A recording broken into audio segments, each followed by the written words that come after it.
সরস্বতী পূজার আগের দিন আমরা কি করলাম, কোথায় গেলাম, সরস্বতী পূজার জন্য কি কি ছোটোখাটো কেনাকাটা হলো, তার সব কিছু বলবো আজকের ব্লগে। হ্যালো এভরিওয়ান, সরস্বতী পূজার আগের দিনে একটা ব্লগ নিয়ে চলে আসলাম। আশা করি আজকের ব্লগটা তোমাদের অনেক ভালো লাগবে। যদি ভালো লেগে থাকে তোমরা তো জানো কি করতে হবে, do like, share, comment and subscribe.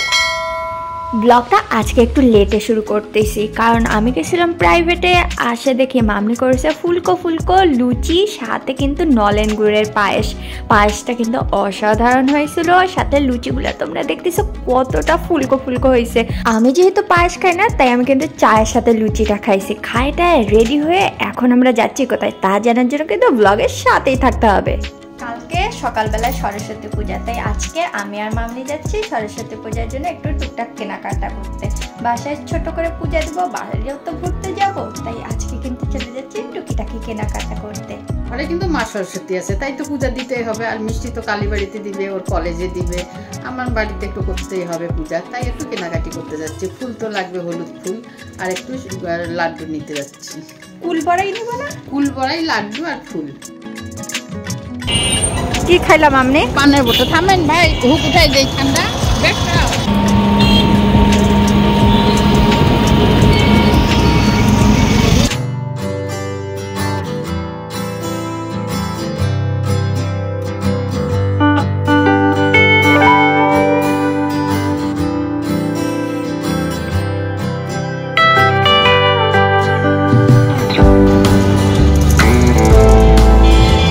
আমরা কিন্তু প্রথমে চলে আসছি ফুলের দোকানে। যেহেতু এটা আমাদের বাড়ি থেকে একটু দূরে ফুলের দোকানগুলো, তাই আমরা কিন্তু আগে ফুলের দোকানেই চলে আসছি। আর যেহেতু সরস্বতী পুজো, তাই কিন্তু আমরা হলুদ ফুলটাই বেশি নিব।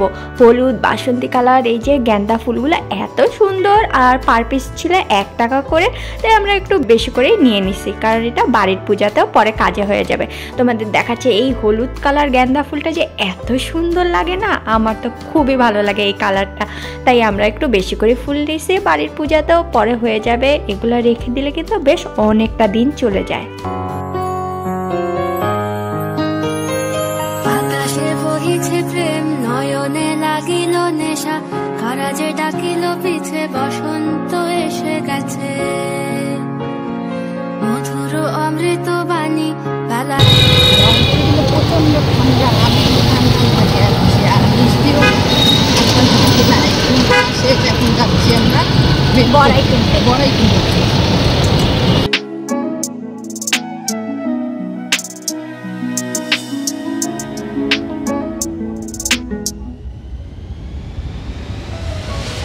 আমরা তো বুঝতেই পারিনি বাইরে এত ঠান্ডা, যেহেতু মোজা টুজা তেমন একটা কিছু পরে যায়নি আমি, আমার যে কি ঠান্ডা লাগতেছিল। আর তার মধ্যে এই জ্যাম, মনে হচ্ছিল যে ঢাকার কোনো একটা জ্যামে পড়ে গেছি।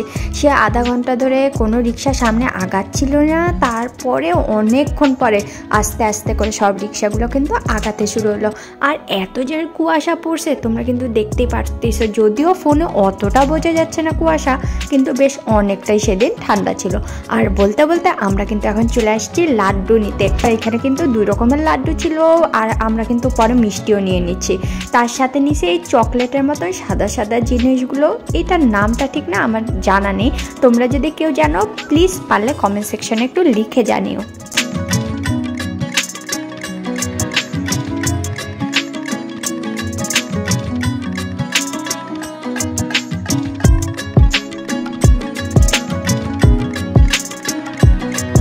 ফুল মিষ্টি নিয়ে আমরা ছিলাম কালীবাড়ির রাস্তায়, তাই ভাবলাম একটু কালীবাড়িতে মাকে দর্শন করে যাই। আর এখানে এসে দেখি যে এখানে এত প্রতিমা, দেখে তো আমরা পুরো অবাক। আর এই প্রতিমার চোখটা কিন্তু আমার মতন, মনে হচ্ছে ঘুমাই পড়বো আমিও যেরকম, ওই রকমই মামনি বলতেছিল। এখানে বিভিন্ন সাইজের প্রতিমা ছিল, বিভিন্ন দামের ছিল, সবার বাজেটের মধ্যেই ছিল বলা যেতে পারে। প্রত্যেকটা প্রতিমাই কিন্তু অনেকটাই সুন্দর ছিল। আর এই বাসন্তী কালারের মধ্যে গোলাপি পায়রের কম্বিনেশনের শাড়ি পরা প্রতিমাটা যে এত অদ্ভুত ছিল, আমার কিন্তু এটা অনেকটাই ভালো লাগছে।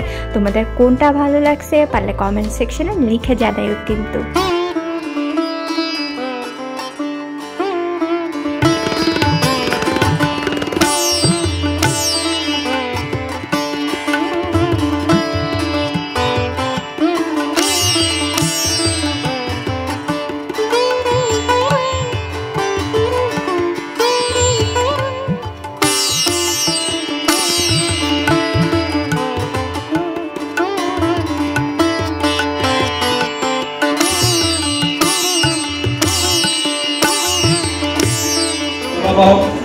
धूम संकाशं तागहं रुद्रक रुद्रं रुद्रातः रुद्रं ऋतुप्रणवः येषनक्तदिगं